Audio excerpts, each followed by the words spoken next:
അടുക്കളത്തോട്ടത്തിലെ പുതിയൊരു വീഡിയോയിലേക്ക് സ്വാഗതം. അടുക്കളത്തോട്ടത്തിൽ നമുക്ക് നട്ടുപിടിപ്പിക്കാൻ പറ്റുന്ന ഒരു സസ്യമാണ് നിത്യവഴുതന.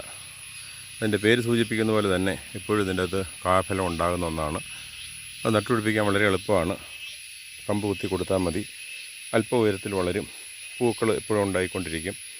കായകളും അത് ആ ചെടിയുടെ ആയുസ് തീരതടം വരെ പൂക്കളും കായ്കളും ഇങ്ങനെ ഉണ്ടായിക്കൊണ്ടിരിക്കും.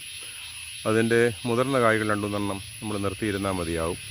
അത് വിത്തിന് ഉപയോഗിച്ചിട്ട് എടുത്ത് നട്ട് കഴിയുമ്പോൾ വീണ്ടും വീണ്ടും നമുക്കത് നട്ടുപിടിപ്പിക്കാണ്ട് സാധിക്കും.